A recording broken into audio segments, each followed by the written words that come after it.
Ja, herzlich willkommen an diesem Nachmittag zum Symposium des Wissenschaftlichen Beirates der Südosteuropa-Gesellschaft. Dieses Symposium wird auf Englisch stattfinden, deswegen würde ich jetzt ins Englische wechseln. As I just said, I would like to welcome everybody here in the room and also online to our symposium, which I organized on behalf of the Scientific Advisory Board of the Southeast Europe Association.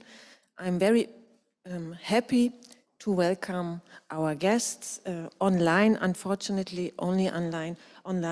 I would like to welcome Ajna Jusić from Sarajevo. I would like to welcome Natasha Govedarica from Belgrade.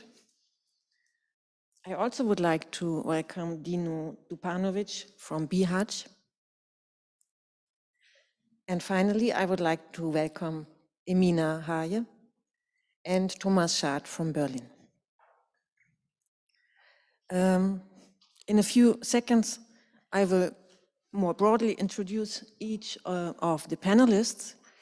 The title or the topic, let's say the title of our panel today is 30 years after the beginning of the war in Bosnia and Herzegovina. What does it mean to rely on the young generation? A few days before taking office as the new High Representative for Bosnia and Herzegovina, Christian Schmidt appealed to the public at the end of July last year, I quote, to put the focus on the young generation in Bosnia and Herzegovina. The EU, the High Representative and everyone together, because relying only on the graying gentleman will not be enough. I bet on the young generation. The impulse for the design of this symposium today did not only arise from the words of the High Representative Christian Schmidt. The impulse to invite representatives of one or two generations who, without having actively been involved in the war, nevertheless feel its late and long-lasting consequences on a daily basis, rather arose from the following three considerations. First, 30 years after the start of the war in Bosnia and Herzegovina, and 26 years after the end of this war and the conclusion of the Dayton Peace Agreement, Bosnia and Herzegovina is described by most international reporters as a state in its greatest crisis since the end of that war. Above all, the secessionist aspirations of the political leadership of Republika Srpska are a cause for acute concern. Bosnia and Herzegovina applied for EU membership in 2016. The success, or rather lack of success, of which the president of our association, Manuel Sarrazin, recently described in an article as a standstill. And additionally, I quote also from another source, namely the last year's European Commission's report on EU enlargement policy. I quote, the public political commitment of the authorities at all levels of government to the strategic goal of European integration has not been turned into concrete action. As political leaders in the country continued to engage in divisive rhetoric and unconstructive political disputes, which have hindered progress on the 14 key priorities so far, end of quote. So these are some of the political conditions under which people live today in Bosnia and Herzegovina, conditions that many political observers also call a negative peace. And the situation even worsened. We know that 2 weeks ago, members of parliament in the Republika Srpska voted to withdraw from key state institutions and to set up Serb-only bodies in this place. So if the political elite in the country rather aims to maintain the current power structure or to even worsen the situation, then we should turn our attention to those people and to those groups who are committed to a more open, a less ethnically centered, a more pluralistic and democratic Bosnia and Herzegovina, professionally, civically, or artistically, in the more than 25 years of the very long post-war period in Bosnia and Herzegovina. Those gathered here today in this panel do not sit at the levers of political power, but they are all politically active. They try in very different ways to set new impulses on the public, to question and to revise old discourses and to create new ones. What they all have in common is that they do not wear the ethno-nationalist glasses that continue to dominate the political public sphere in the country. And what they all have in common is that they expose themselves to criticism from their own and also from other ethnic groups in the country and in the region. That they make themselves vulnerable and that they nevertheless continue to work. Thirdly, all the panelists are academically trained. Dino has an MA degree in history and is working on his PhD project at the University of Sarajevo. Thomas, who is not from the region, but who enthusiastically deals with the region, is also a historian and completed his PhD 2 years ago. Ajna holds a BA degree in psychology. Emina, a BA degree in German literature and a master degree in Slavonic languages. Natasha holds a BA in dramaturgy and an MA in human rights.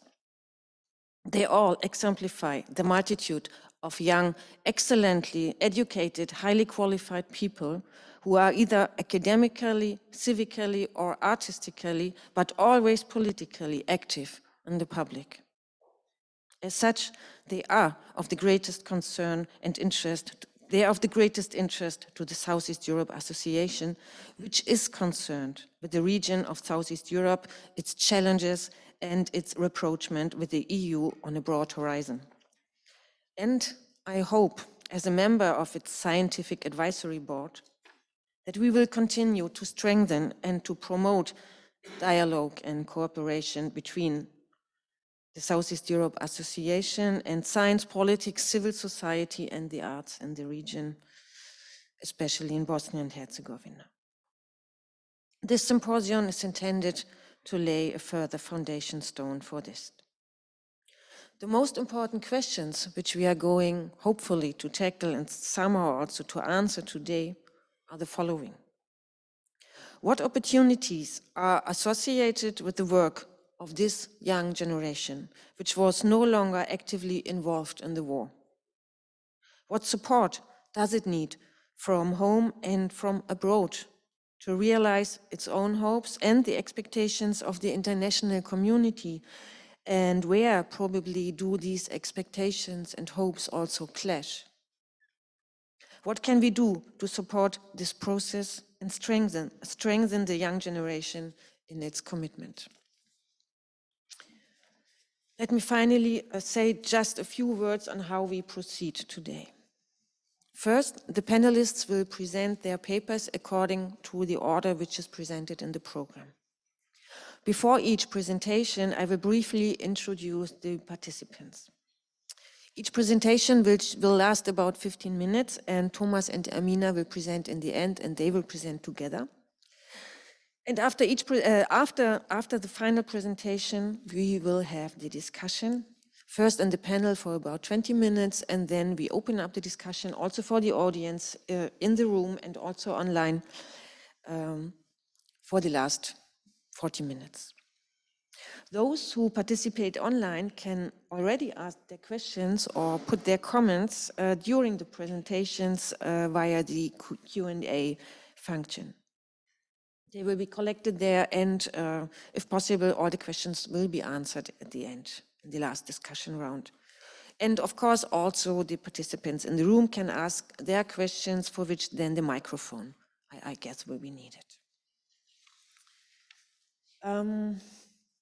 So we start with the presentations of our panelists, and I'm happy to briefly introduce Dino Dupanovic to you. As I said, Dino holds a master in history, which he completed at the Department of History at the Faculty of Philosophy, University of Sarajevo in 2015.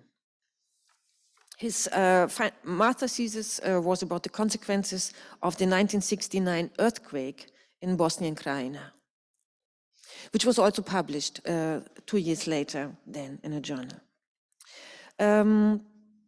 He is currently a PhD student in history at the University of Sarajevo, and as part of his doctoral studies, he deals with the topic of the BiH region from 1941 to 1942 in the culture of memory. Dino participated already in several international and in domestic scientific conferences and workshops. Also, additionally, he's one of the founders of the Sarajevo History Students Club. He's also one of the founders of the Association of Historians, Veritas Historiae in Bosnia, of which he's also the current president. Additionally, in the field of museology, he's the author of 2 temporary museum exhibitions, as well as of further permanent exhibitions. Since 2019, that is since 2 years now, he has been working at the Una Sana Canton Museum as the head of the historical department, and since half a year, he is the acting director of the said institution. Dino, the floor is yours. Thank you, Heike. Hello to everyone, and I'm very glad to be with you today. And thank you for this introduction. And today I will be present one article that I published 2 years ago here in Bosnia, in Sarajevo, in this book here. And this paper is based on the proceedings created as a result of holding international conference organized by the Institute for Research of Crimes Against Humanity and the International Law dedicated to Srebrenica, and the paper analyzed the approach to the genocide in Srebrenica. The study of the genocide in Srebrenica, as well as the view through the prism of the culture of memory and through various manifestations, through the historiography, media, memorative gatherings, is always emotional, at least for one part of the audience, but often provocative for the other part. Therefore, on the example of the genocide in Srebrenica, we can often see the most glaring example of what in historiography, but also in public opinion, everyday life, we know as us and them, because the society in Bosnia is divided on us and them. These are the narratives that constructed stories about the genocide, counter-genocide, and in the end, denial of genocide, and especially the statements of the political elites of Serbia and Republika Srpska and their public denial of genocide were expressed in public opinion. Precisely such as an approach to the study of the past through the historiography, but also for those who lived during the genocide in Srebrenica, influenced on their attitude and greatly influenced on their writing in historiography. And of course, the vast majority of such writings range from denying the Srebrenica genocide to explicit emphasis, sometimes extreme exaggeration in proving it. When someone tries too hard to describe some crime, when someone discusses about the continuity of life in one area, the excessive comparison with other crimes, and in the end, the addition of numerous epithets, then it's a kind of patriotic literature, even literature as a weapon of legitimate defense. Sometimes in that competition, the creation of metaphors and epithets went so far that the same mantras were often used regardless of the fact that they came from the controversial author. For example, one Bosnian general from the war, he is Bosniak, Sefer Halilović, in his memoir, Cunning Strategy, described the events of the summer of 1995, and he described Srebrenica as the largest Bosniak city under the ground. And he probably took this metaphor, probably unknowingly, from the Serbian poet Matija Bečković, who in the late 80s say that the Jasenovac was the largest Serbian city under the ground. And observing the development of Bosnian historiography in the field of genocide in Bosnia, it can be concluded that the historical process of study is still not closed. In essence, the question in whether it will ever become so. Given the experience of the Holocaust, which is still an attractive topic dedicated after the end of the World War II, and in addition, such narratives and historical events are desirable indicator for societies in crisis, such as Bosniak and Serb society. That's the societies in crisis.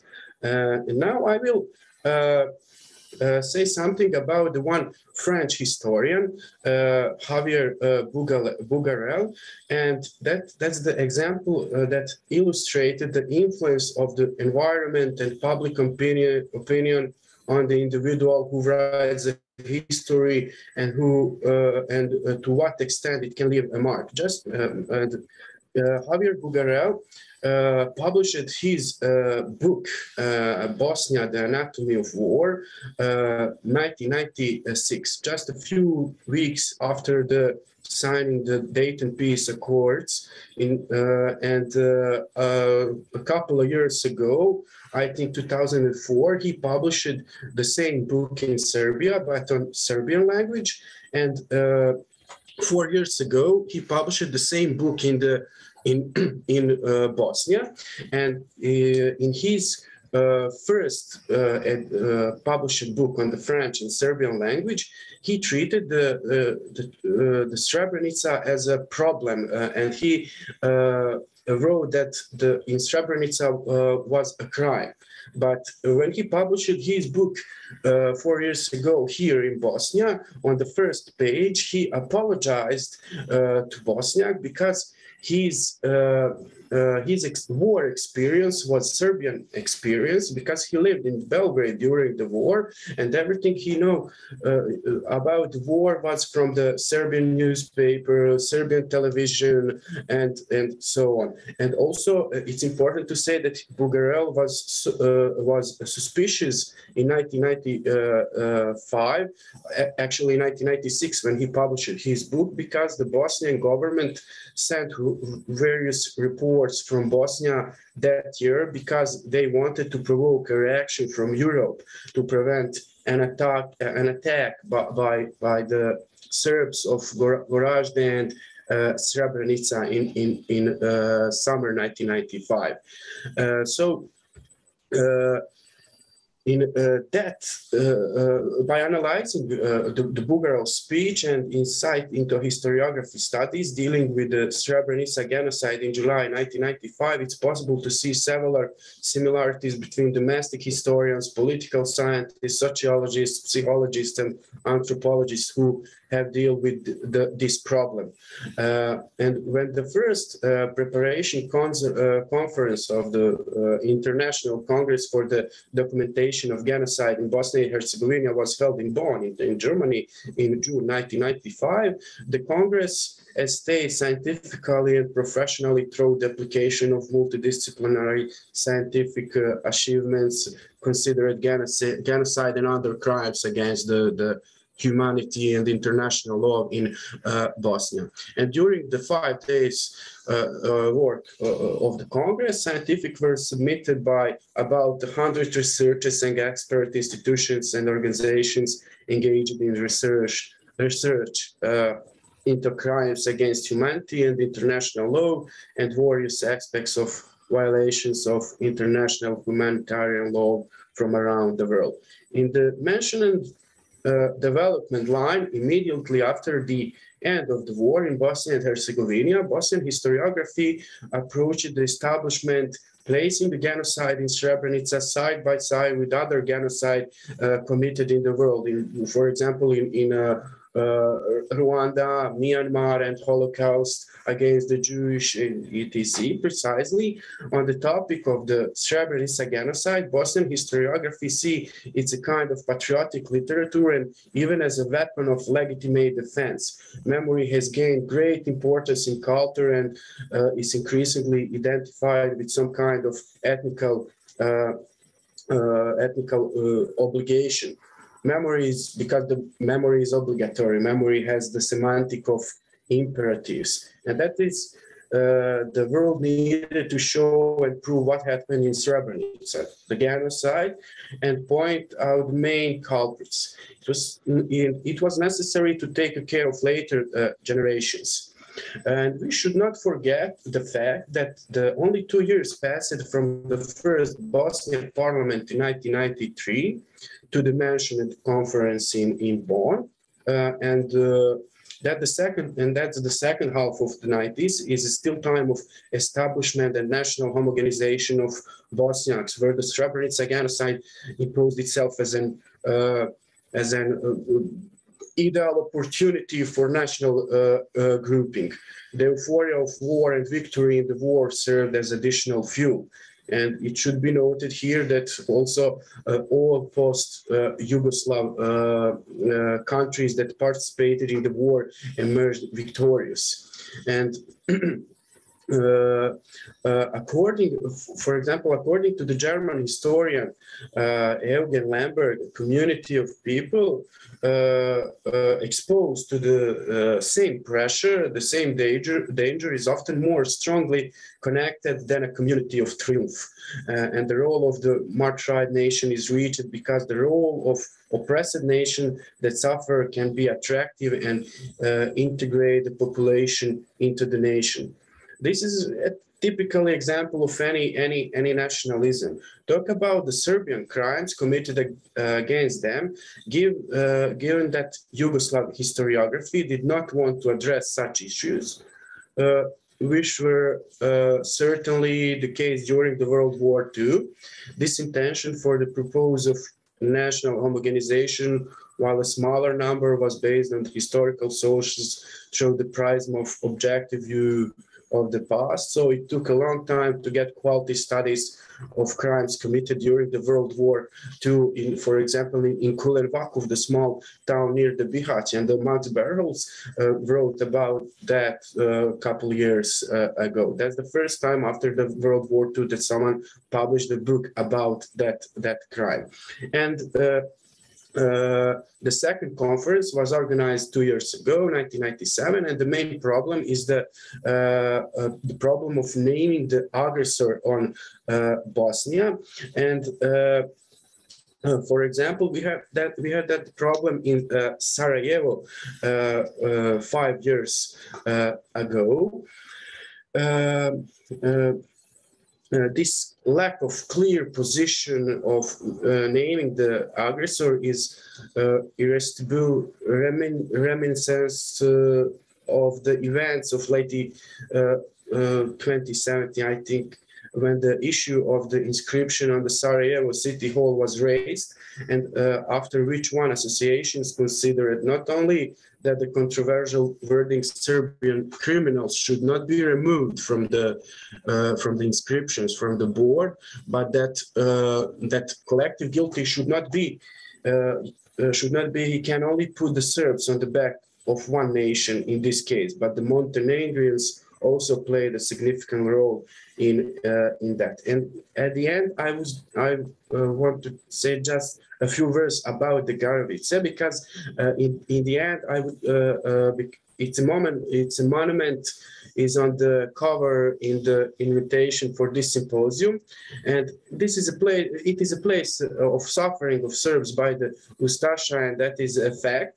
But when it comes to the culture of remembrance, the Serbian political elite almost 80 years after the crime has been using this place to homogenization Serbs. So almost every year, Republika Srpska leaders gather in August at the Garavice to commemorate the suffering, which is okay, which is fine. But however, the speeches that can be heard are mostly dedicated to counting the victims, sometimes 12,000, sometimes 18,000, although excavation of or something like that have never been done.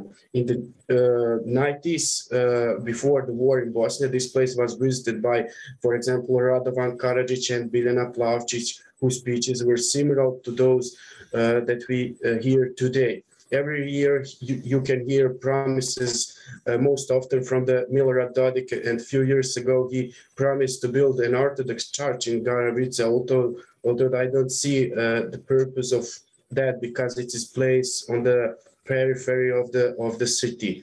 In August, last year in August, when he promises to build a new monument in Garavice, he promised to build a new monument in Garavice, but on the territory of Republika Srpska, and there is probably nothing from that, nor from the construction of the church that was promised several years ago. But political elites are using the moment to provoke euphoria amongst the Serb, and that's it. So I am end now, and so I think it's everything was okay.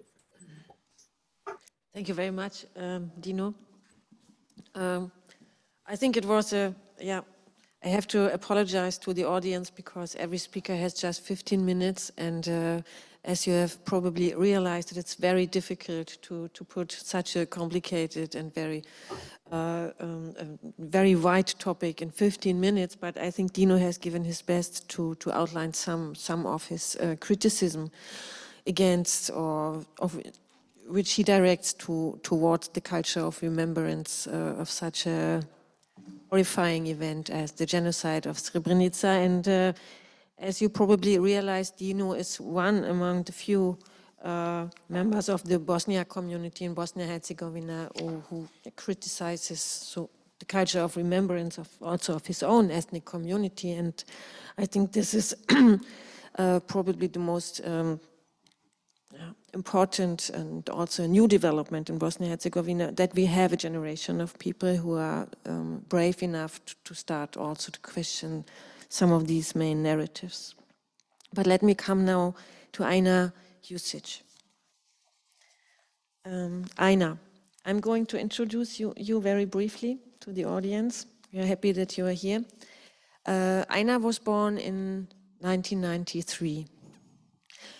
Later, she graduated in psychology at the University of Sarajevo, and she also attended the Academy for Young Leaders in Civil Society and successfully completed the School of Political Studies. Ajna is a child born out of rape, and she's the president of the Association Forgotten Children of War. Ajna describes herself like this: through work, I fight for women and men who survived rape during the war and children born out of war. I'm fighting for the rights of the LGBT community, minorities. I'm fighting for peace in Bosnia and Herzegovina. Ajna's focus in the work is on human rights. She understands herself as a young activist who fights for gender equality, against sexism and sexual violence. Currently, the association which she founded, the Forgotten Children of War, is the only association in the world that deals with the social, emotional, and legal visibility of children born out of war. And its activities have raised this issue internationally. Thanks to this association, Bosnia and Herzegovina is the first country in the world to make systematic and social steps in the social and legal acceptance of this category of people, as Ajna describes herself, of my category. Ajna, the floor is yours. Thank you. So, greetings everyone. As you hear, my name is Ajna Jusić, and I'm child born out of wartime rape in Bosnia and Herzegovina. I'm a member and the president of the Association Forgotten Children of War, and I will use today's event to try to represent a unified voice of support and the struggle of everyone present for the legal and social recognition of the children born out of rape. So we are often deemed a hidden population, as circumstances in which we were born often lead to discrimination and stigmatization. We are still exposed to the whip of social judgment and political disregard. Precisely because of this, our mothers try as hard as they can to hide the identities of our fathers, which increasingly makes mapping and unifying children born out of rape in the particular country more difficult. As a population, we are neglected and we have so many threatening risks and damages. This can include statelessness, stigmatization, discrimination, physical violence, emotional abuse, little to none access to education, poor healthy poverty, homelessness, becoming a part of armed or criminal activities, and increasing risk of radicalization. I felt so many. I felt many of these risks, and I still do. I don't understand why. I don't understand why because I haven't raped anyone. Neither did my mother, but he did, and my biological father still walks free. This state keeps him safe. I need to say that you all keep him safe because there is so many silent about our existence. This transgenerational effect of sexual violence interweaved with the conflict must be urgently recognized and dealt with. In the general lack of specific targeted national and international policies and laws which would have dealt with our needs, risk and damages will probably multiply and increase throughout the lifespan of the children. A lost childhood becomes an insecure adulthood, and the claim of the human rights become an illusion. Our mothers are exposed to duplified stigmatization as survivors of rape and mothers. Without support, women and girls suffer several physical, psychological, social, and economic effects of the forced motherhood. The damage and lacking with which our mothers come across is transferred to us, their children, who are branded as the children born out of wartime rape. I am not the first one nor the last one who will speak about this struggle for the rightful and dignified life of the children like me. I am proud of myself for being able to gather the strength together with my mother and my stepfather to bear naked in front of all of you, because choosing this struggle, it wasn't easy for us. I am proud because of the fact that Association Forgotten Children of War, together with member and the Medica Mondiale for Germany, got rid of the label of invisibility. We went through the pages of national and international law to write the first proposal for the legal recognition of the children born of rape, and we succeed. This proposition is now on the tables of those who carry decision in our country. It is very important to say that during my engagement as an activist, I have not talked about men who dedicated his life to the good deeds. I'm not talking about men who saved lives. Today, I'm talking of a man who destroys smiles and families with his hand. Today, I'm talking to you about my father, who is a rapist, war criminal, and murderer. And because of that, I always have need to ask everyone in the world, who among you is ready to give me protection every time when I speak and show my face to the world, because he still walks free in our country, in country where my mother survived the rape, in country where I still live and trying to do something better. The global and national communities must face the taboos and complexity surrounding the reproductive violence, bringing the forced motherhood, conception, and birth as a consequences of violence. The existence of the children born out of rape, consequences of pregnancy and motherhood likely ending in the birth following rape must not remain euphemisms in the resolutions of the United Nations and other international political actors. The constant normative and practical marginalization of the children born out of rape and their mothers in post-conflict society are significant obstacle to the sustainable and inclusive peace, reconciliation, and transitional justice. The process of transitional justice, which do not recognize nor enforce the rights of the children born out of rape, cannot fulfill their goals, which include the true reconciliation, responsibility, and reparation delivery. The denial of the rights of the children born out of rape is irreconcilable with the demand of human rights of universality. The creators of policy must take care of the children born out of rape. The Association Forgotten Children of War is ready to transfer all our experience anywhere in the world. We are ready because we do not want to take a part in the future wars. We do not want to take a part in the future rapes. We do not want to take a part in the policies that allowed us to go through the kind of suffering and pain. Also, I want to talk about youth peace building in Bosnia and Herzegovina.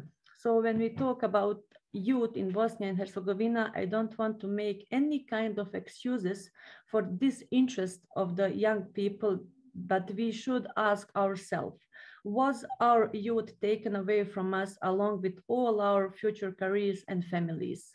This interest of young people sometimes make me angry, especially in this age of modernization and technology, where we can have access to the different consequences of war and ethnic separation. Now, unfortunately, we have opportunity to see Ukraine and we feel their fear in our blood. We know how it is to be under the siege. When we talk about Bosnia and Herzegovina, we need to talk about status quo. Status quo system had to be very strong that the only salvation for young people today is leave Bosnia and Herzegovina, ignoring the fact that wherever we go, we have only just one country. De facto states do not work. We do not need binoculars to see that. Sadly, we can see how is that on Kosovo. Extreme forcing of ethnicity has long been the strongest tool of corruption used by Bosnian politicians. The status quo they have been maintained for the last few years is the best indicator for corruption and policy. Today, the corruption is governing the politics of Bosnia and Herzegovina as well in our peace-building processes.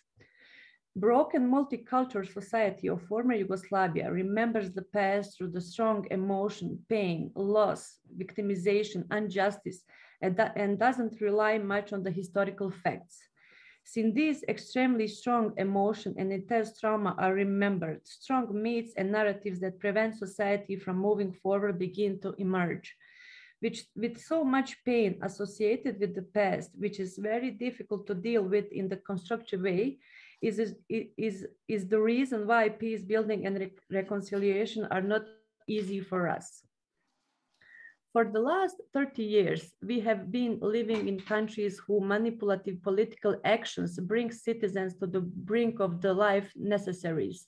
The needs of citizens, regardless of which state of the former Yugoslavia they come from, born of such actions range from the need for the clean air to the need for the work and food. This situation reflects on the implementation of manipulative and corrupted policies, which directly affect the increase in violence, suicide, unemployment, increase in the number of people leaving this area. The processes of not dealing with the past and not building peace in countries with this situation are related to the lack of the crucial tool for the building of better future, and that is dialogue and joint action of the citizens. Dialogue about the past is the process that society must be slowly built in the order of creating greater opportunities for the building trust. Today, we are playing with the most important verdict in the history of Bosnia and Herzegovina, which is often denied, saying that genocide was not committed and Republika of Serbia does not accept any kind of responsibility for that in courts. People in Serbia don't have any kind of direct experience of war on their territory, while Bosnia and Herzegovina suffered the greatest destruction since the World War II. At the same time, on both sides, the new generation has grown up without any war experience and is learning about it in school or from the social environment in which they live, which has not yet gone through the process of the dealing with the past. That's the reason why this generation have so extreme or emotional attitudes about war events. Creators of the state and national policy still use war in their political influence in the order to prolong their action as the protectors of the national interest of the newly formed states. The media from both countries is also creating similar patterns like those in the 1990s. And once again, media became a propaganda machine for divisions between nations and states. One news written in the three ways is being served to the three hungry nations and many others in Bosnia and Serbia. Politics colored by ethnic and national goals has always led to war, conflict, and it always will. This politics creates something that looks like peace, but it brings unemployment, fear, hunger, and corruption.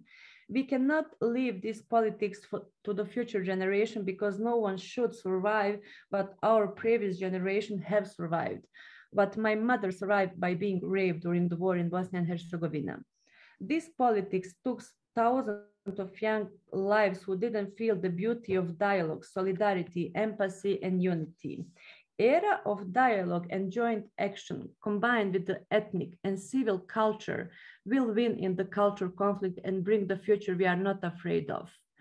We pass this future on our children and future generation with a smile. We are not ashamed of this future. Also, I want to tell something about education in Bosnia. We often hear us saying that they can steal you everything from us, but not our acknowledgement. This is not the case of the young people in Bosnia and Herzegovina. Education system in our country support these narratives through curriculum, which is based on just one side interpretation of the facts. Manipulative narratives have already created a gap in communication between social groups, which directly affect young people instead of creating changes and relation in this region. Considering all above, young people in the region are not given the opportunity to independently and objectively create a picture of the reality in which they live every single day. Peer cooperation among other countries and communities is threatened by extreme narratives. Also, COVID pandemic has further contributed to this and stopped directing communication, preventing projects and programs for being implemented and preventing young people from being mobile. Being mobile is one of the predictions for the reconciliation and better mutual understanding. While I writing this text, I was thinking about international community. I thought that no one can judge the international community too much because they support internal dialogue as a very important. Thanks to donation from the international community, we were able to implement many interethnic activities aimed at understanding and promotion peace in Bosnia and Herzegovina. It has been exactly 30 years since the war and 30 years trying to act interethnically in reaching young people in Bosnia. But steps have been done, but does anyone actually see these steps that young people done in Bosnia and Herzegovina? No one does, including those who pay for the interethnical activities and those who slow them down. Bosnia and Herzegovina is known as a high level of transgenerational trauma, which can be passed on the next 6 generations. It takes a lot of courage and sacrifice to say this out loud, but I'm proudly claim to this. In addition to trauma, struggle for better is also transgenerational, and I'm trying every single day to show that to this world. An agreement for better society in Bosnia will be reached when young people got opportunity for dialogue in the institution of this country. On the end, when we see all this situation now in this moment in Bosnia and Herzegovina, I need to say that there was always Bosnia, we fought for it. There will always be Bosnia, we will fight for it. And for all of you, I have just one message. Let's be a society of equal values and not society of different labels. Let us build bridges of peace, solidarity, empathy, support, but before everything, let us build bridges of humanity, because this is the only way we can endure and be healthier society, and in that way we can create a better society for the future generations. That's it from me. Thank you for now. Thank you very much, Ajna. Thank you very much for your very committed and very engaged words. And I'm sure we will have many questions also regarding your work, which is not only exposed to Bosnia and Herzegovina, by the way, but Ajna is also internationally very active in other contexts where war happened in the country. And I'm sure we will have the opportunity also to speak about this. But also probably also to the question how the activity is perceived of the association and the visibility in the public is perceived in different parts of Bosnia and Herzegovina, for instance, when it comes to the Federation and also to Republika Srpska. But now, for now, we move to our next panelist. Thank you, Ajna, and please stay here. And we come to Natasha Govedarica. As with the others, I would briefly like to introduce Natasha to you. As I said in the beginning, Natasha holds a BA in dramaturgy from the Academy of Performing Arts at the University of Sarajevo. And she holds an ME in human rights also from the University of Sarajevo and from the University of Bologna. Her ME thesis on film as a medium for human rights awareness rising was published under the title The Picture of Human Rights. And recently, Natasha published a study titled A Land of Uncertain Past, which dealt with the politics of memory in Serbia from 1991 to 2011. She is an award-winning playwright and a dramaturge. She won multiple prizes of the Bosnian Public Radio 1 for her radio plays. Her last prizes came from a festival in Bosnia and Serbia for her co-authorship of a theater play titled Hypermnesia, which tackled childhood memories of individuals from Bosnia, Serbia, and Kosovo. Natasha was born and she grew up in Sarajevo. As of 2008, she has been living in Belgrade. There, she worked as a coordinator at the Hard Fact, a private foundation which uses culture as a tool for social change. For 8 years now, additionally, she runs the Serbian program of the German NGO Forum Ziviler Friedensdienst, Forum Civil Peace Service, which is focused on dealing with the past and on transitional justice. And the paper she's going to give today has the title Art as a Platform for Dealing with the Past. Natasha, the floor is yours. Thank you very much. Good afternoon to all of you in Berlin and worldwide. As Ajna mentioned, it's a very special and difficult task for us from this region, for us from Bosnia, to speak on 30 years from the beginning of Bosnian war, while we are witnessing the beginning of a new war so close to home and close to heart in a way. However, in order to give some additional light to my strong belief that some of the answers how to spread a culture of human rights, how to contribute to the honest and constructive dealing with the past processes in the region. I will try to present my paper based partly on my research for the MA thesis, as was mentioned, but also very much relying on the practice and experience of the activists in Bosnia and Serbia in various organizations, lately mostly within the forumZFD, originally German organization with 4 offices in Bosnia, Serbia, Macedonia, and Kosovo. This is mentioned to strengthen my belief that as conflicts in post-Yugoslav space were regional, approach to dealing with the past needs also to be regional. So should we build some kind of a sustainable or positive peace, it needs to be interaction on bilateral and multilateral levels.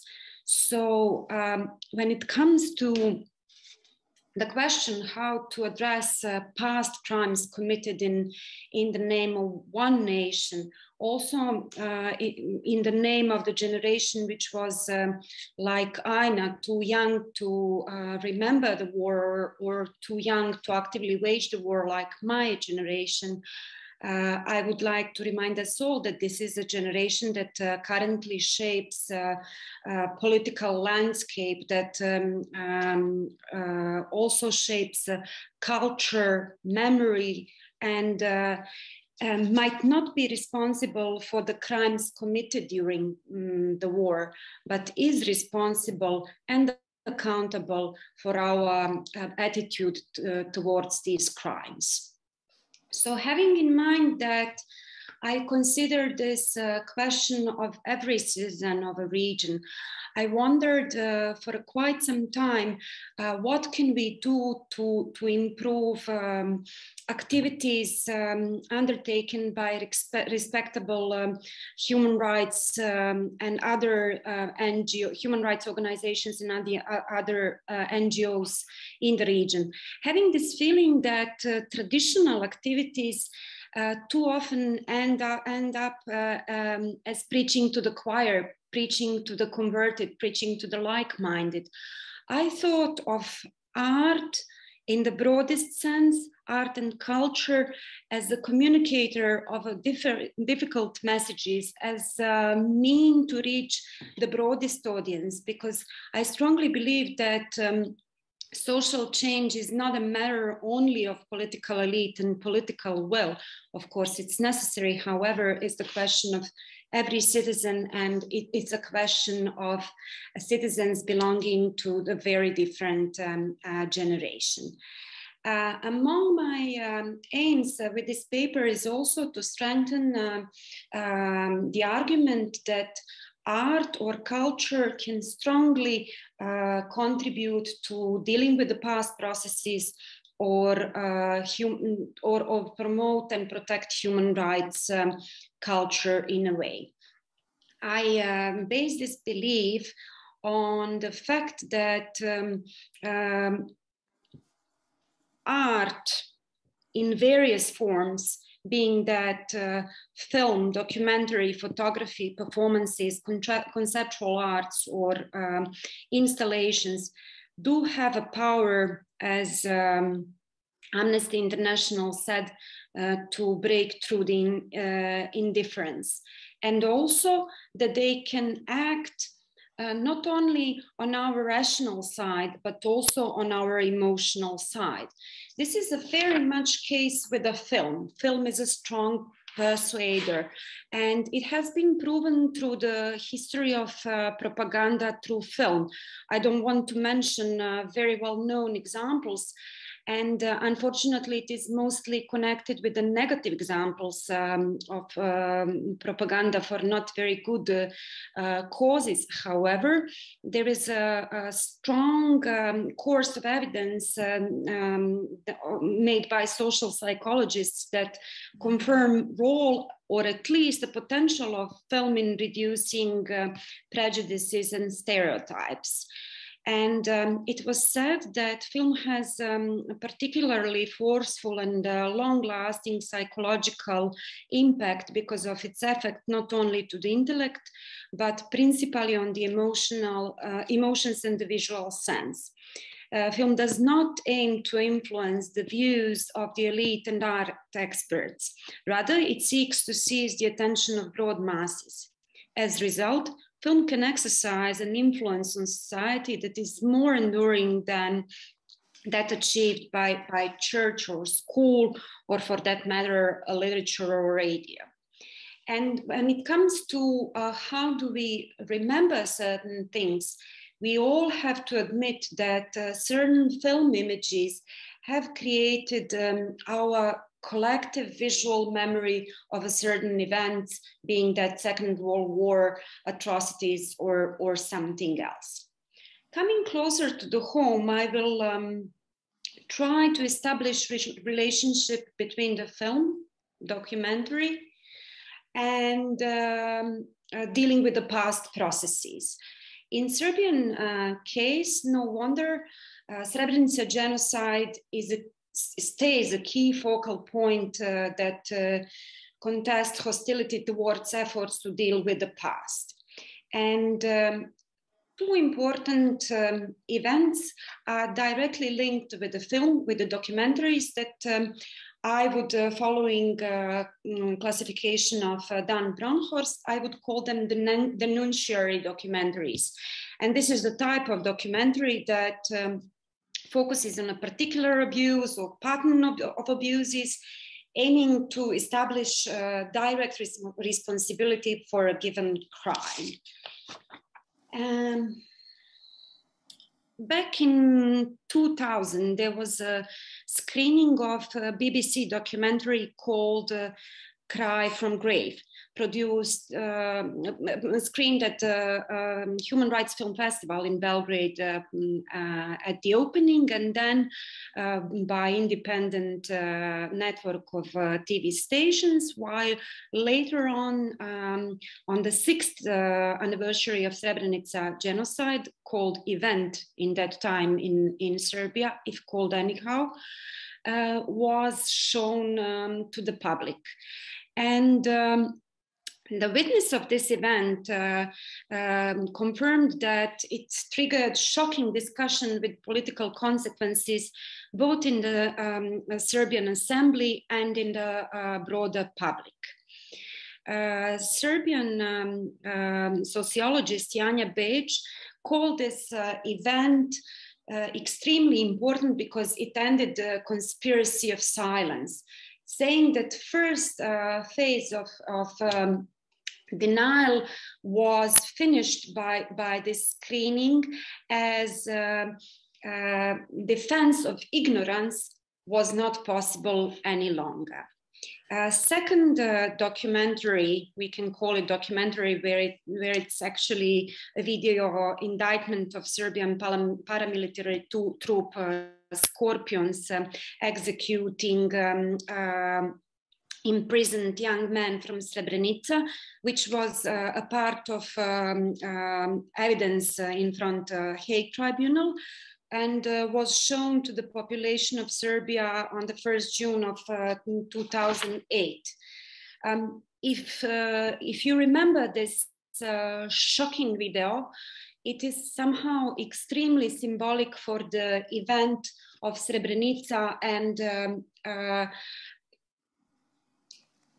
division of force in general. So when this film was shown, filmed by the perpetrators, who were obviously enjoying the crime, enjoyed committing the crime, they were so proud of it that they filmed it and kept the video tape for quite some time, and that they themselves announced that this is done for in the name of all Serbs. And it's so indicting and it includes a collectiveness. So it provoked a very strong reaction from the Serbian audience. Yet this time there was no this hope that it's based on a world's conspiracy, as in a case of previous documentary filmed by BBC. So this was done by our man in our name, and it's clear from the video. Data shows that showing of this denunciatory documentary was triggered enormous public attention. For example, in a year and a half, Srebrenica was mentioned some 800 times in printed media in Serbia, whereas within a month after this documentary, it has been mentioned almost 700 times. This proves to me that certain documentaries in this case, but a certain work that could traditionally be classified as art or culture or TV production do have a power to raise public debate and contribute to the processes of dealing with the past, maybe more powerfully than published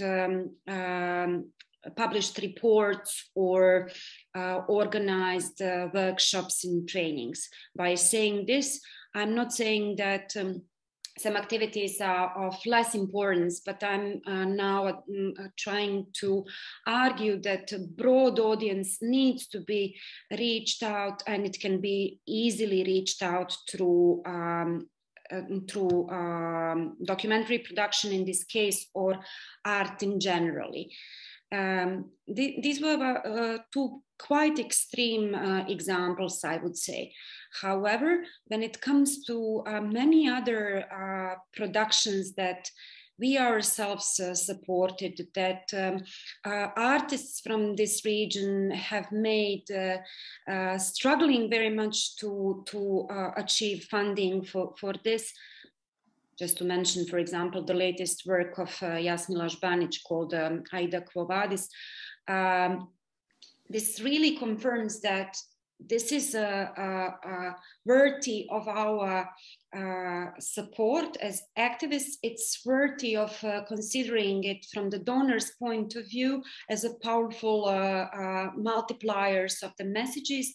And it's also worthy of researching and learning how to capitalize the effects of such products. Nowadays, in Serbia, fast forward to the more recent years, I have to say that after mild moves towards quitting total silence, total negation, we switched to strong relativization of the genocide and crimes committed. So you often hear, yes, that was a grave crime, but they also committed crimes against our nation, or a very famous sentence that should we not do that, they would do something worse to us, etc.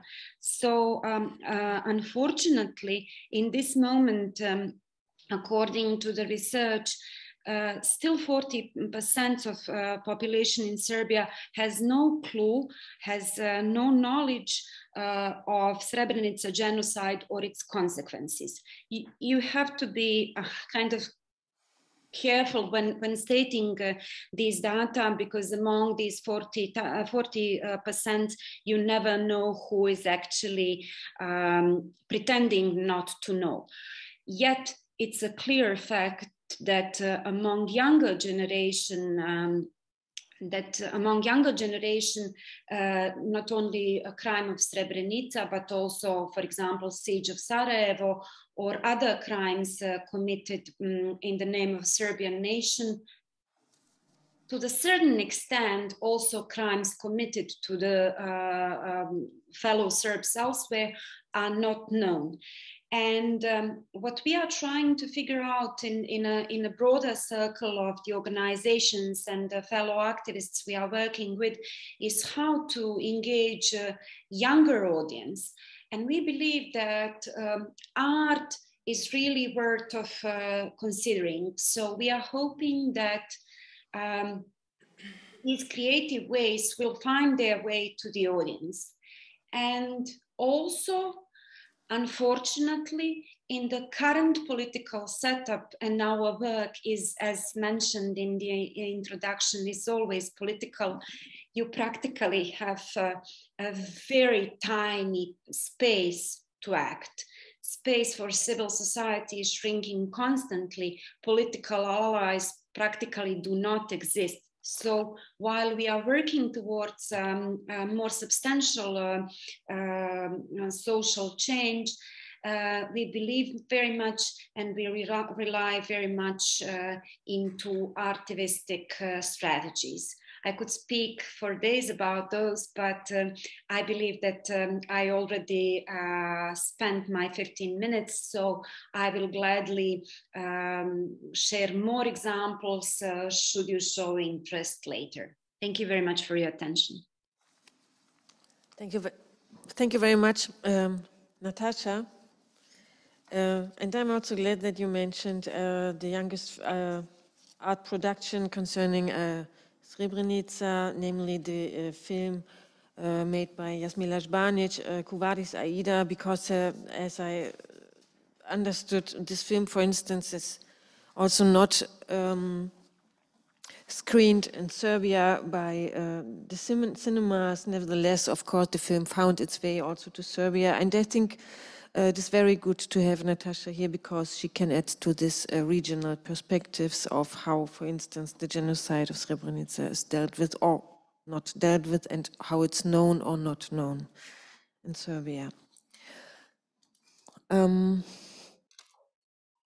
So I know it's exhausting to listen to so many papers. I'm sorry for this. It's the time in the afternoon. I'm really sorry, but I promise you it's the last ones now. So I'm glad to present Emina and Thomas very briefly to you.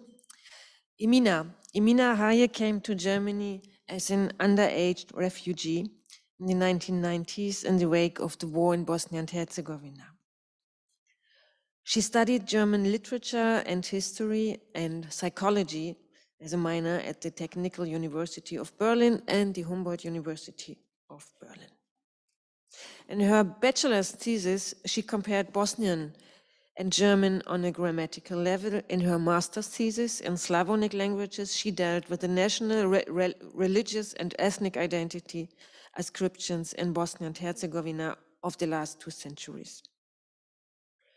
As a freelance interpreter, Emina worked with various institutions and associations in Berlin, mainly in the field of psychotherapy and trauma recovery for refugees from former Yugoslavia. Since 2 years now, she has been an adjunct lecturer in Bosnian, Croatian, Montenegrin, and Serbian at the Institute for Slavonic and Hungarian Studies at the Humboldt University here in Berlin. And her main areas of interest are integration and migration, multilingualism, sociolinguistics, and memory culture. Emina, as well as Thomas, is part of the editorial team of Bosnia in Berlin. Thomas graduated with the Magister Artium from the Free University and the Humboldt University of Berlin in East European Studies, South Slavic Languages, and Political Science. And he studied also Turkish language and Ottoman language and history at Istanbul University. The topic of his Magister, Magister thesis was Turkish-Yugoslav demographic engineering in the interwar period, which was later published in the Journal for Genocide Research in 2016. After graduation, Thomas held a position as Assistant Dean of International Affairs in the International Office of Free University of Berlin, where he was responsible for international relations and science between Germany, the Western Balkans, Turkey, and the European neighborhood policy countries. After earning 2 full PhD scholarships by the DFG and the European Commission, he joined the International Berlin Graduate School, Muslim Cultures and Societies as a doctoral researcher, spent more than 2 years in Turkey and in the Balkans, conducted multi-sided ethnographic fieldwork, including interviews in Turkish and Bosnian language. The topic of his doctoral thesis was Muslim migration from socialist Yugoslavia to Turkey and the return of Turkey to the Western Balkans in the AKP era. 2 years ago, Thomas defended his doctoral thesis at the chair for Southeast European History under the aegis of Professor Hannes Granditz and Ingeborg Baldauf. And as I said, Thomas is also part and co-founder of the project Bosnia in Berlin, which Emina and Thomas are going to present to you now. Please, the floor is yours. Thank you. Dear Heike, first of all, we would like to thank you for the invitation to this event, also on behalf of the entire team of Bosnia in Berlin. We are very happy to be here, be part of this event and the important occasion to present our project. And I would like to start by introducing us and our team. We, that is the initiators of the book project, namely Nadira Musić, Aldina Čemernica, Sabrina Halilović, Snežana Stanković, Thomas Schad, and myself. Nadira, Thomas, and I, we form the editorial team, being responsible for the entire content and being the main contact to anyone interested in the project, and of course a contact to all of our contributors. And you would probably ask yourself, how did Bosnia and Berlin come together, and what do we stand for? Who are we? In late 2020, 25 years after the end of the Bosnian War and the Srebrenica genocide, the mentioned initiators participated in a panel discussion that focused on how even 25 years after the war, these events can shape and determine personal lives, one's personal choices, and even academic careers. And this event was organized by Professor Christian Voss from Humboldt University and moderated by Thomas. And we, the participants, women from Bosnia and Herzegovina, Germany, and Serbia, discussed our own perspectives and experiences. And we found that all of us, despite our different ages and different heritage and even different backgrounds, all of us had a very personal story to tell. And it was a story of the pre-war period, of the war per se, our life in the diaspora, and our individual engagement and processing with this issue. Our perspectives are first-hand and authentic. Perspectives of women who were young children or young adults as the Yugoslav-Bosnian War started, women who have experienced the war in a directly or indirectly way through their relatives and who know what trauma and traumatic experiences mean very well. And after this discussion, we received consistently positive feedback that we should continue to tell our stories, so that the idea was born to get together and start writing a book. And writing a book sounds exciting at first, of course, but our leading question and the organization of the book writing process was to be discussed yet. We wanted to present our idea and the possibility to a broader audience, and in the first step, we looked for potential contributors for our anthology. A call in the form of an exposé followed, in which our idea and the background of the book project were described, and a wide variety of profiles came forward, linguists, artists, writers, and academics. And I must say that we are very proud that all the people we have asked to contribute have responded positively to us and to our book project, and to their own participation. And on this occasion, we want to make clear that our book project is not exclusively about Srebrenica, although the outgoing event had Srebrenica in focus. We are concerned with Bosnia and Herzegovina and the question of how personal migration history can become part of a larger migration history. The title of our book is Bosnia in Berlin, but it goes beyond that. We are open to other perspectives, other experiences, other backgrounds, and our entire framework is open. For instance, our geographical focus extends to the entire German-speaking region and even beyond that. We have authors coming from Austria, Italy, Serbia. We come from different disciplines and are giving space to different profiles to tell their own experiences on this topic. Our author, Snežana Stanković, is an anthropologist, a native of Serbia, who will describe her perspective on the subject of the Yugoslav and Bosnian War. And we believe that the multi-perspective processing of the war is of huge relevance to the societies as a whole. In the summer of 2021, Thomas finally developed our homepage, which was not planned from the beginning, but by the time it has become very big. Everything is kept bilingual in German and Bosnian, Croatian, Serbian, Montenegrin, we call it jezik. And it is planned to have the entire homepage in English as well. Bosnia and Berlin has evolved into a book project and a blog, as you can see from the homepage. There are regular postings on different topics, such as today's event, for example, book recommendations or film festivals.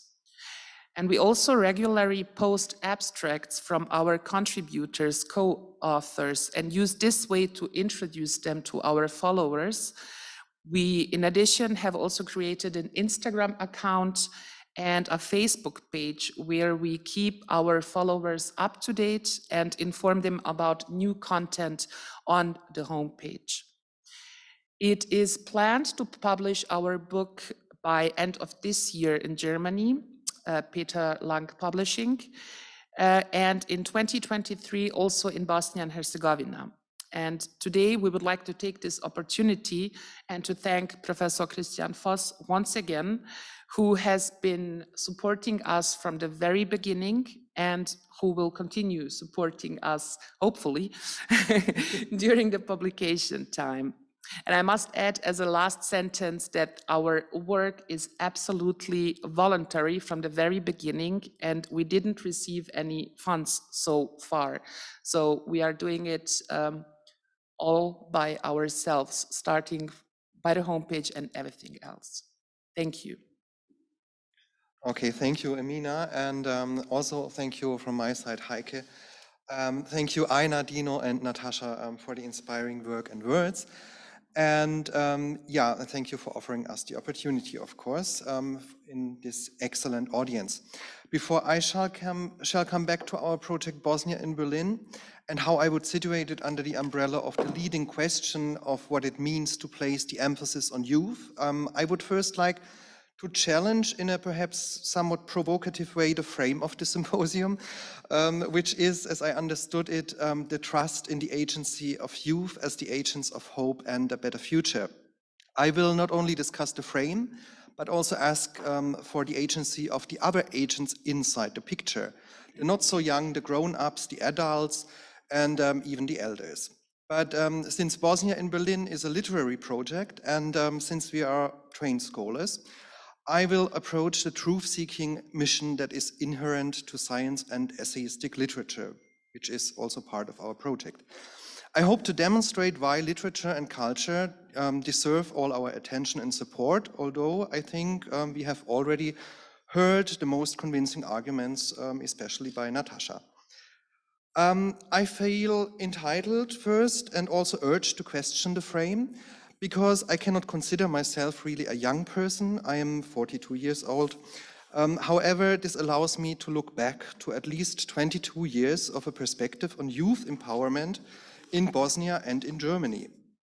Because right after school, I went to Bosnia and I worked for Schüler helfen Leben, a German youth association in Sarajevo, and for the campaign for conscientious objection. One of my first tasks in the year 2000 was to co-organize a youth conference with a very prominent and important guest speaker, Wolfgang Petritsch, then High Representative of the international community. And guess what he said? Nearly the same as present-day High Representative Christian Schmidt. He highlighted the role of the youth as the future leaders of the country. We all, including myself, were very charmed and happy about these words because the future was ours. One could say that it is an evergreen to depict the youth as the real saviors of their own future. The probably most eminent recent examples of this kind of rhetoric, youth empowerment, resonates in Barack Obama's and Angela Merkel's speeches at the International Climate Summit in Glasgow last year. As we know, Greta Thunberg, as a representative of the youth, was not pleased with the performance. So it is time for some critical questions. What about all the empowered youth from back then, from 20 or from 30 years ago? They are now grown-ups, adults, even elders, and isn't it high time to evaluate where all the past youth empowerment has led? When I look back and forth, I can of course see some very impressive and fortunate and successful cases, but below the line, and Ajna has also told us, you can see a project that has failed by and large, at least when the current state of the arts of statehood in Bosnia is in question, which is under constant attack. We all know that immigration is a big problem too, that many young people flee the country, and a glimpse at a Facebook group, Odliv Mozgova, which translates brain drain, with its nearly 30,000 members will illustrate best what I mean. However, the relationship between youth and future today is more pressing than in the early 2000s, I would say, when the general mood was characterized by the all-encompassing hope and belief that things would necessarily get better. Today, all kind of future first confronts the meta-catastrophe of climate change, which is why I am, frankly speaking, quite concerned when the solution to our problems is projected to youth and to future. The progressive catastrophe of climate change urges us to act at present and not in future, or not only in future. So I turn to science, because science is a truth-seeking mission, and science is also what the Südosteuropa-Gesellschaft is after, which is why I shall readdress the question of the relationship between the literary project of Bosnia in Berlin and science, as science is mostly understood as a positivist, non-fictional approach to proven facts. The biggest truth, as writer Lana Bastasic was quoted a few days ago in the Sarajevo Oslobođenje, can sometimes be found in the biggest fiction. And here I would like to remind us of the constructive role of fiction as utopia that would later in a modified way turn reality and even science, if you only think of Thomas Hobbes' Leviathan, where he used a mythological and literary figure, which helped him to develop a theory of the political, of the state, and of the sovereign of the state as the body politic, which was later enshrined, of course, by political science, science and scientific thought. In that way, literature can work as an incubator of science. Yet literature is often also needed to tell a truth that is too fresh to be told in a non-narrative, non-fictional and non-literary way. Think about stories where the protagonists are still alive and when naming them can be painful, risky for one or both sides, or even dangerous. In the case of Bosnia and Berlin, we have, for example, two contributions which were written as theater pieces, while in other cases, real names were replaced by aliases. Also think of the great movie Aida Quo Vadis by Jasmila Španić that was already mentioned, which is told from a fictional figure's perspective, but which also is a very truthful story. Also think of Susan Sontag's staging Waiting for Godot in Sarajevo Under Siege, a literary Godot who never comes and correlates with the figurative international community that never intervenes. A third reason why literature is an important field for truth-seeking and science is that it does not only allow us to explore, to contextualize and to construct stories, but also to deconstruct, to fragment, and perhaps to better see the elephant in the room. Literary stories can be analyzed like historiography or the story in history, as Hannah Arendt and Walter Benjamin have suggested. According to them, fragmentation is the best way to reveal the pathology of the course of history, which sometimes also becomes apparent when we say, look, it happened again, or history repeats itself. And you can also read similar statements these days on online platforms when you turn to Russia and the invasion of Ukraine. And there is a method also for fragmentation, which is called trope or metaphor analysis. A leading trope or metaphor, which so to speak repeats itself, comes alongside with youth. Of course, I'm not saying that emphasizing youth is a pathology, yet the metaphors which are often associated with youth, like the vegetational metaphor of growth, maturity, and sovereignty, are very complex semantic units which can be understood and deciphered in this or in that way. They deserve from time to time critical re-evaluation in order not to petrify and to become the fixed frame of discourse which nobody is supposed to touch and to challenge. For instance, in some outdated visions of the future, the course of time is envisioned in the metaphor of growth. The youth is understood as the blossom of life, which will ultimately bear ripe fruit. But with climate change, this all is very questionable. What if snow falls on the blossom, on the fruit, to borrow from the famous Sevdalinka Snijeg pade na behar na voće? And perhaps as a side thought, a new Sevdalinka should be written on heat and drought. There are other pitfalls which should be avoided when addressing the youth, and I already mentioned the problem with time. But secondly, if we suppose that young people will tomorrow settle everything much better than the present-day mid-agers or older adults, this may obscure the real share of agency, wealth, power, and responsibility. I shall conclude here, but not in despair or hopelessness, even if that may sound like that, because I honestly believe in the transformative power of science as a truth-seeking process and science as the systematic language of critique. And yeah, I also think that our project is actually an empowering project. Thank you for your patience. Thank you very much, Emina and Thomas, for presenting the project Bosnia and Berlin at the very end, and also for Thomas' critical words about youth. I liked his reflections very much. And as Thomas, I'm not young, so I'm even older. But I'm very happy, nevertheless, I'm very happy that we have people who are young here in our panel. And if you allow, I wanted to raise a first question, a very short question, which tackles actually the topic of age, of youth. And I wanted to ask our panelists, because my impression is that they all have a very fresh perspective, and I'm sure you have had the opportunity to understand this from the various lectures, from the various topics they are dealing with, from the various fields of activity. They have a rather unusual perspective on compared to what can be heard in the public mainstream in the country.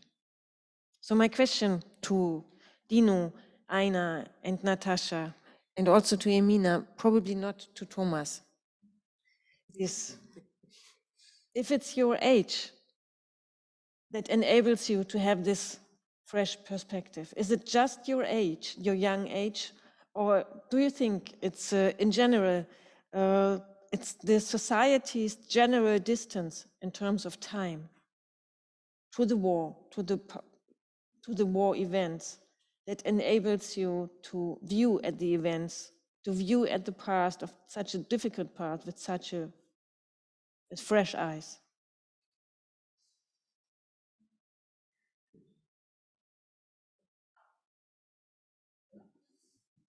If I may start. Well, I'm not young either. I was young as the war started, and I haven't dealt with all these things for 2 decades probably. But it has always been present we live here since 1993, and it's always been present because my own father has a very traumatic experiences, and he's still in therapy, even 29 years later. So it's still present. It's been omnipresent, to be quite honest, but we never talked about it. And I started dealing with it in a very intensive way the day I started working as an interpreter, because I have noticed that there are people who have been through the same things, but I've never let it come to me personally. And now, writing this book, I have the opportunity to go back in time, actually, and to think about certain stuff and to write them down. So being young or not being young, yeah, I think it's not blocking us from doing something in this or that way. So if it doesn't happen today, it might happen in 2, 3, 5, 10 years. So like in my case, for example. So this youth, yeah. I don't like saying youth is our future, because if youth is not our today, it's not gonna be our future either. So that's something we should think about, I think. Yeah.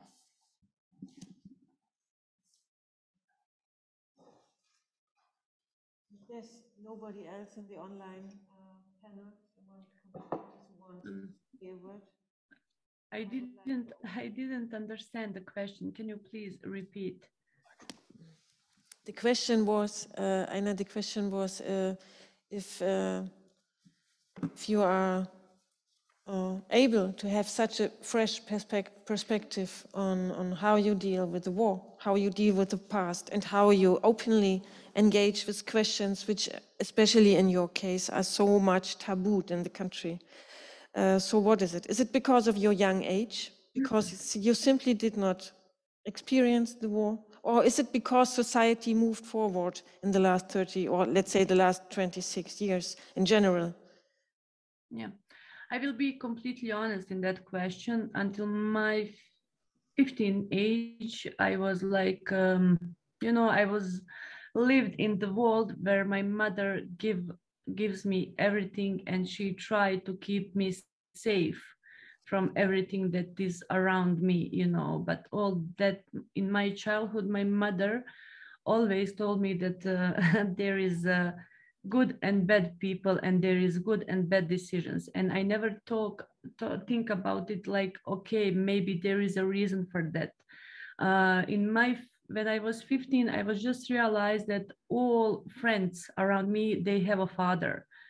And the way how I found out the truth, I mentioned you that the survivors doesn't like to talk about biological father, and I had that opportunity to find 8 pages of police report with very detailed description of mother's rape, and the last word was like, there is a baby after that called Ajna, and that just hit me, and I was in the war. I completely faced with the war and everything in that moment, and I couldn't understand the process of war, and I couldn't understand that so many bad things happened to my mother, and that I am result of that, that I'm result of that kind of war.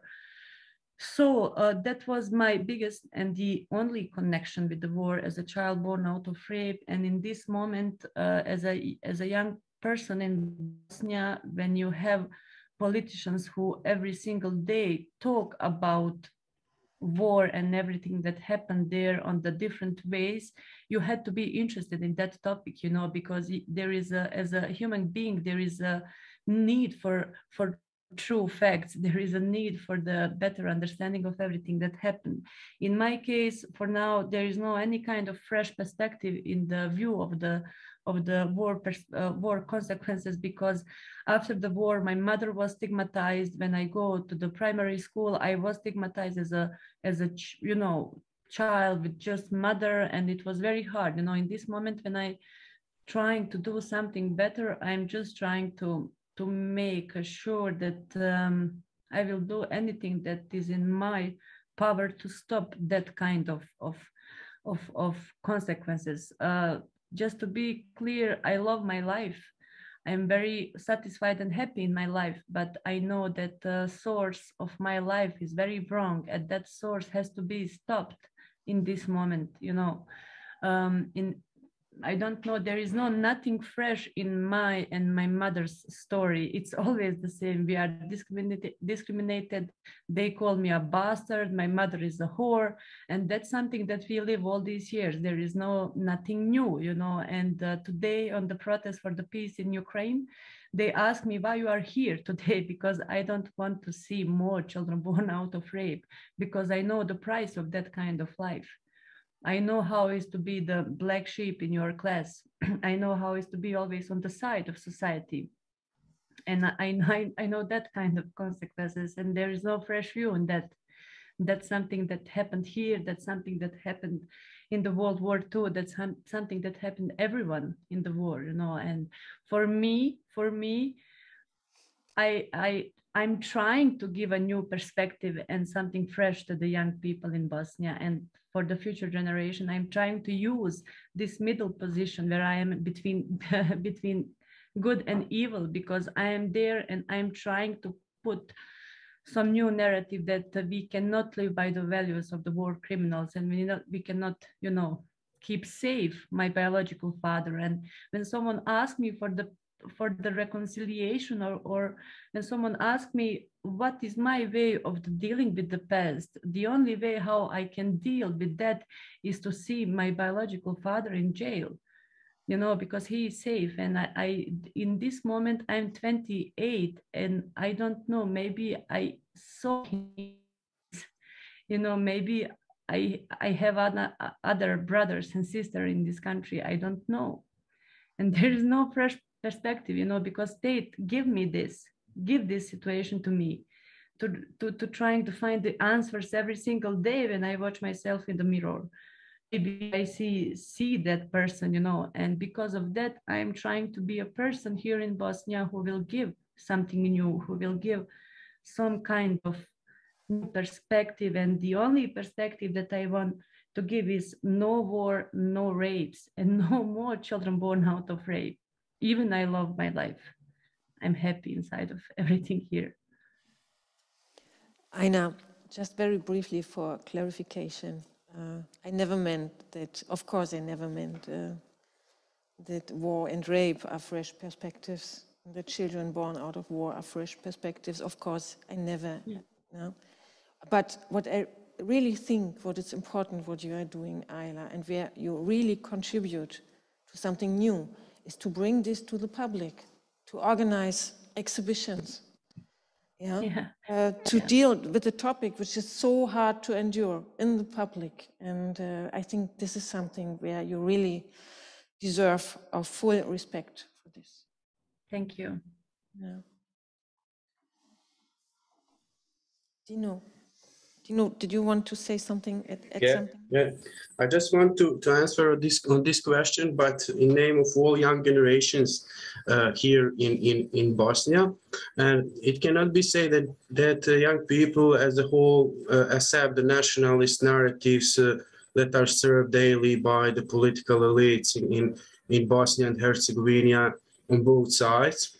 And perhaps in support of this fact is the fact that the large number of people, due to frequent calls for war, left Bosnia and Herzegovina, not only young people, and a large number of families whose members survived the war and participated in the war, and they decide to take such a step. And why it's like that? So young people in Bosnia are simply fed up with such stories, and they have learned from the example of older generations that is not worth fighting, because those who fought did not get anything, for example, after the war, except a number of political elites who certainly hold their spoils of war in their hands. And the story of the war, for example, in Ukraine has been active since yesterday, unfortunately. And as far as I could see, the reaction of a large number of people have traumas from the war stories themselves. They feel uncomfortable because they went through it, or at least listened about the war constantly every day. And we had and still have hope that the stories about the war in Bosnia will stop, especially after the INSCO's law banning the denial of genocide in Srebrenica. But it turned out that a large number of people in the Republika Srpska do not respect it and are not afraid of prosecution. Competence of state institution on the entire territory of Bosnia and Herzegovina is questionable, and that is the main problem. And I think that it will take a long time to experience something in Bosnia, what Willy Brandt did in Warsaw when he paid homage to the victims.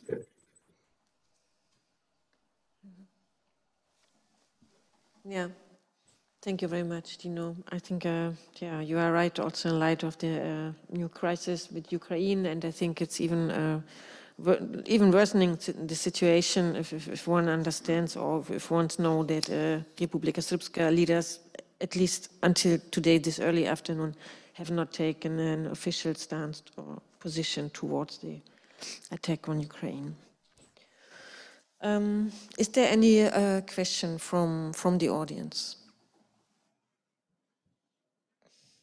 So we have a question online, but I first wanted to ask the audience in the room if you have questions to our panelists or comments.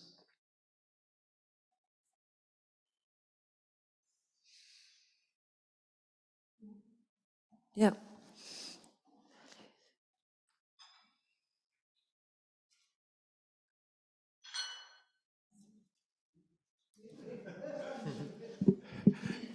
Yeah, thank you so much. That was a very interesting and impressive panel. I'm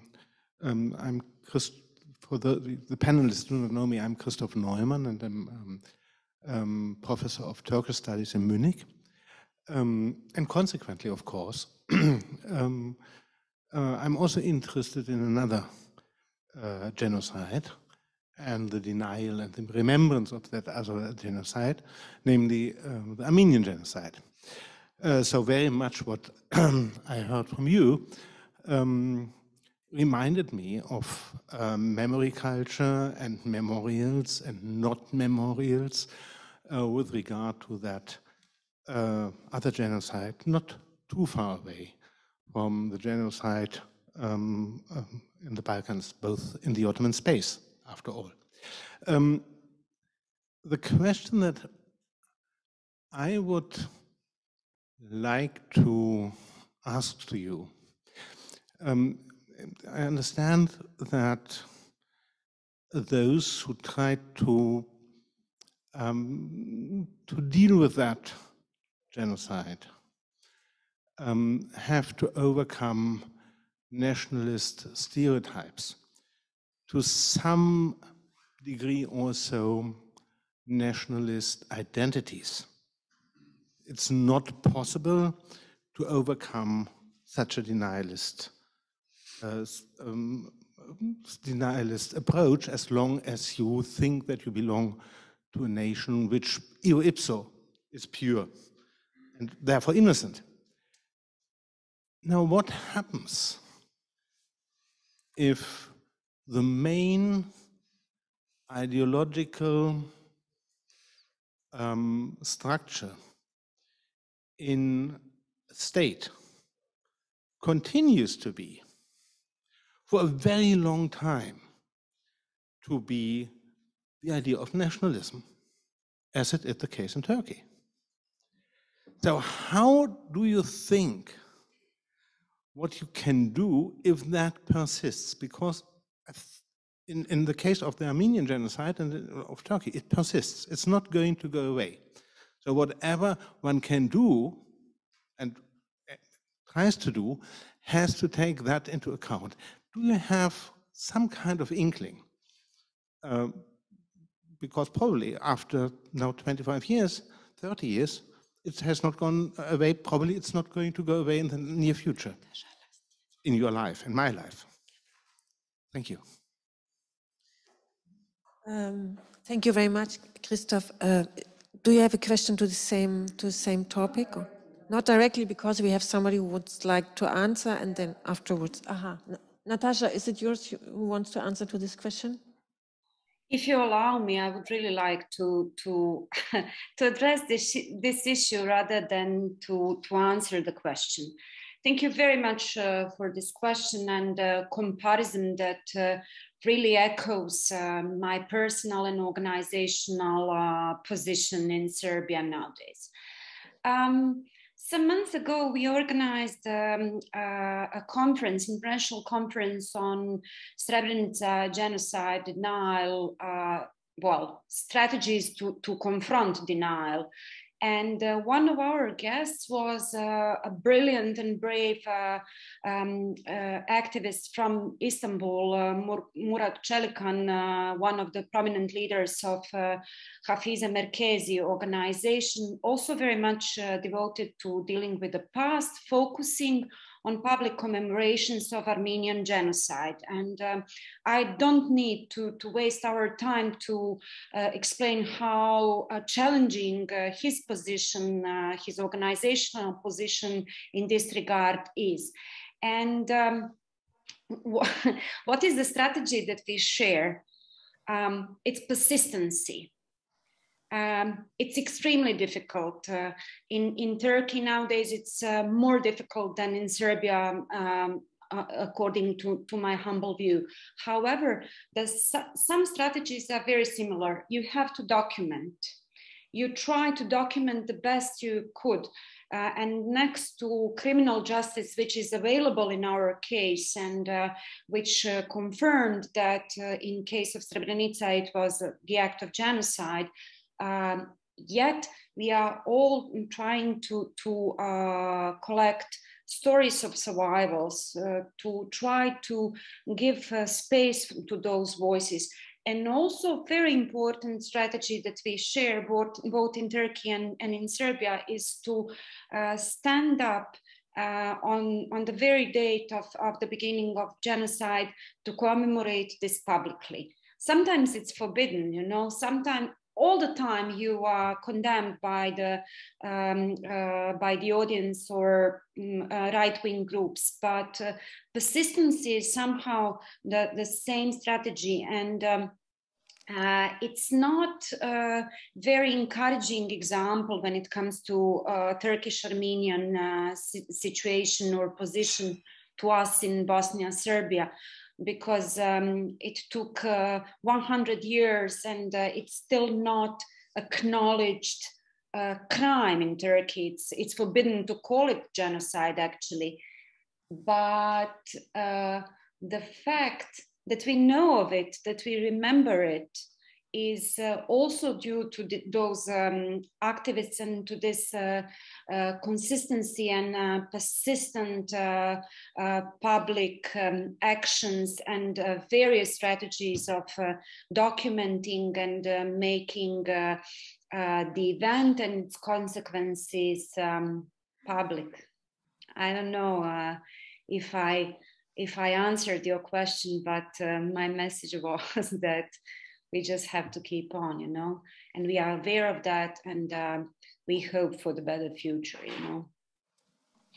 Natasha, I think you answered very clearly. It was, yeah.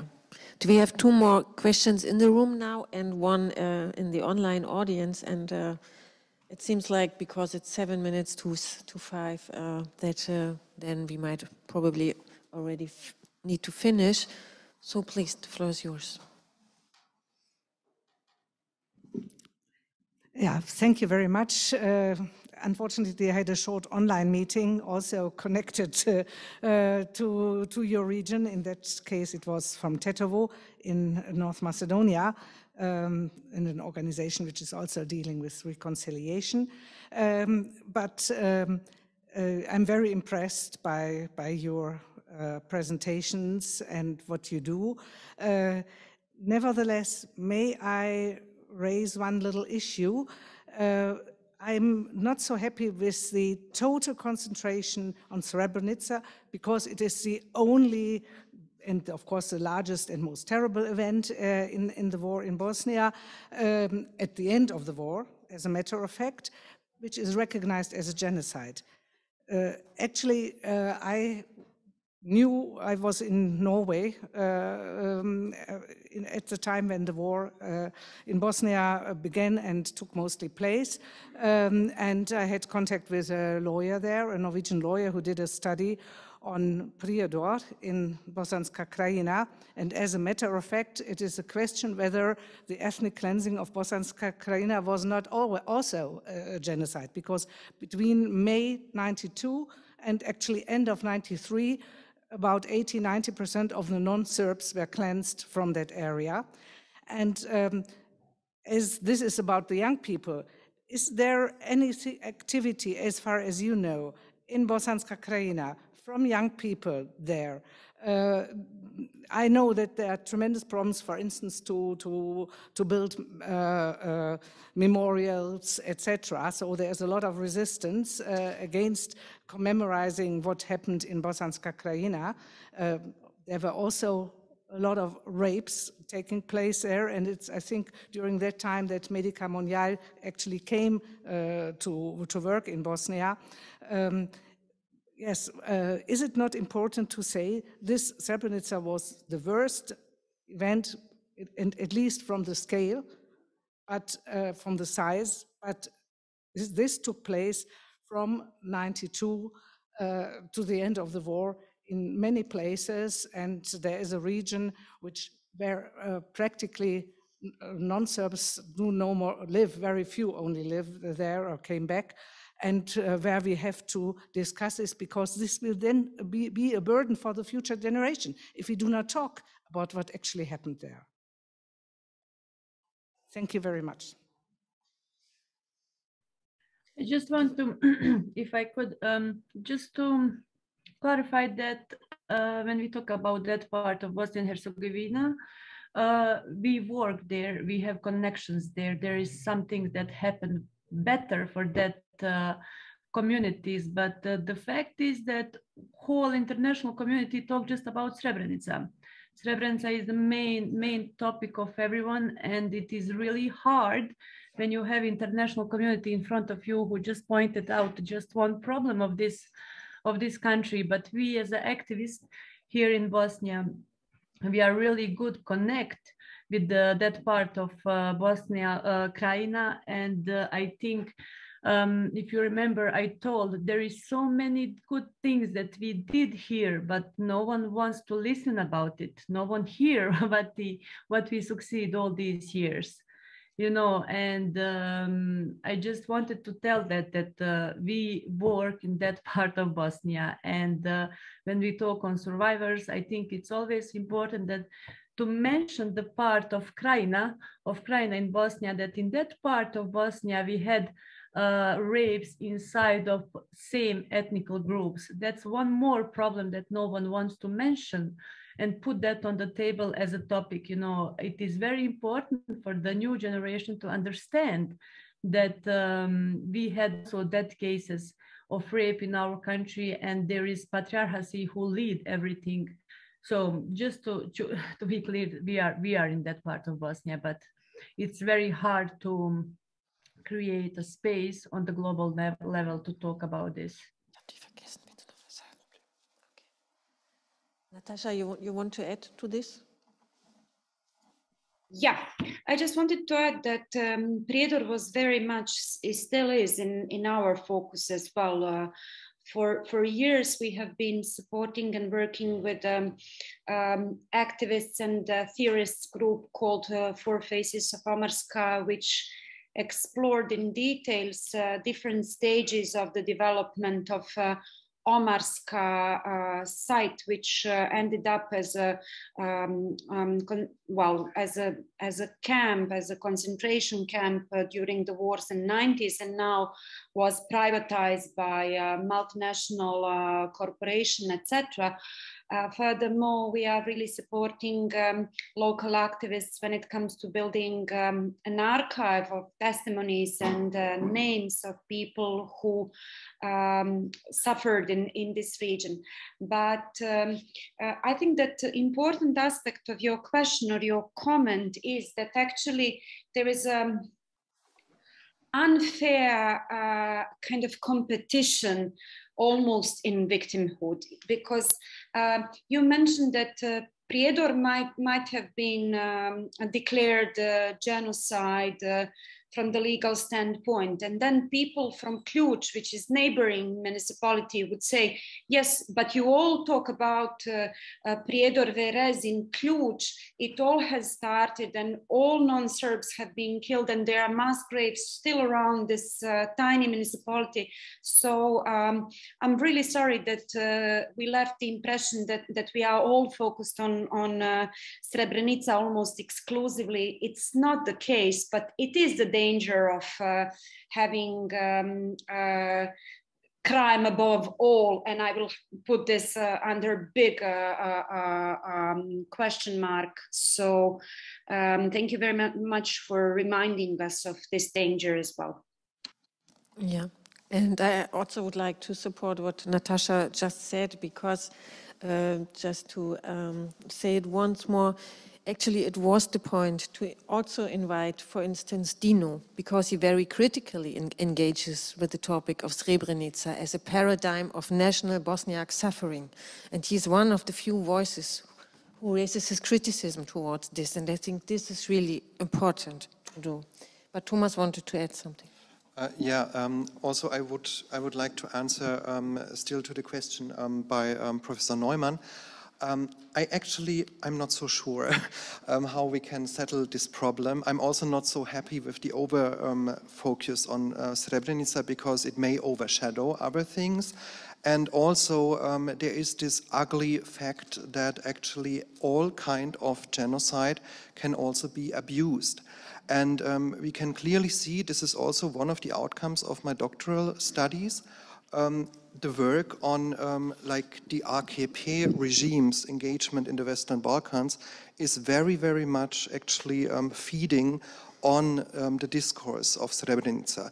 This leads to very strange things. For instance, in Turkey, Alija Izetbegović is a superstar, while in Bosnia he is not at all, not even amongst Bosniaks. And, or like most Bosniaks, of course, there are those who really adore him. But in Turkey, he is called the Bilgekral, the king of knowledge, of wisdom, which is very strange.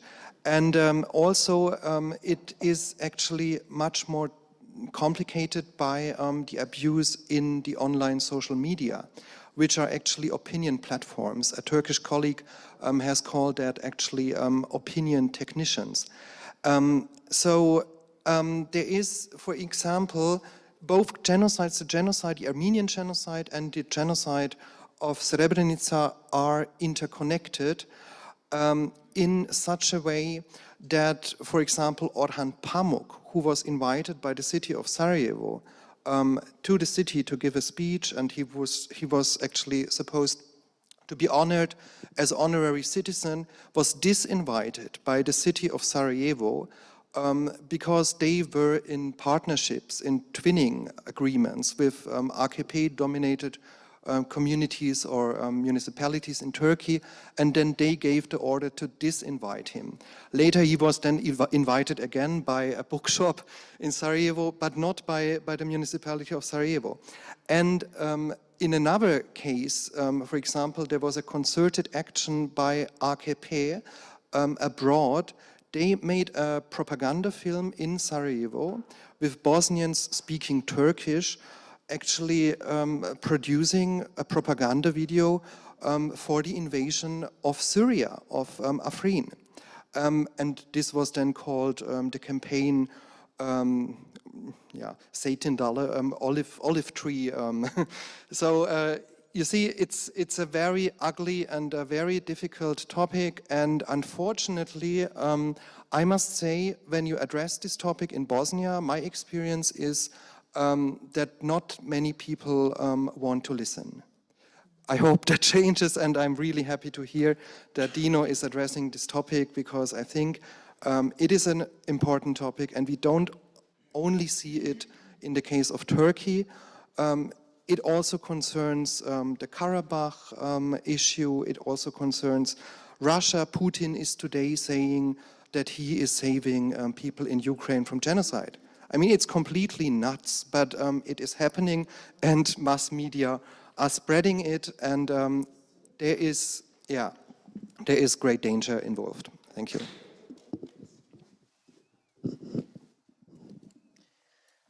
Yeah, I think we have reached the end of our panel, because 2 hours are over. I'm very sure that we didn't answer a single question, but I'm sure that we repeated our questions, and this is also important, yeah, to intervene and to speak out loudly and to invite people and to connect and to network. And this was finally what we did today. I'm happy that you had the patience to listen to our panel, to our panelists. I want to thank all our panelists. I'm so sorry that you couldn't travel. This was a big issue, but they couldn't. They really tried, but it was not possible to come from Bosnia and to come from Serbia and to enter here the border to Germany. So thank you very much. Thank you very much, Ajna. Thank you very much, Natasha. Thank you very much, Dino. Also, Emina and Thomas, thank you very much for being here with us. I hope to work with you, all of you, in the future. And thank you for giving us your inspiring thoughts. And good luck for your future. Thank you. Thanks for the invitation and your kind attention. All the best to you all. Bye.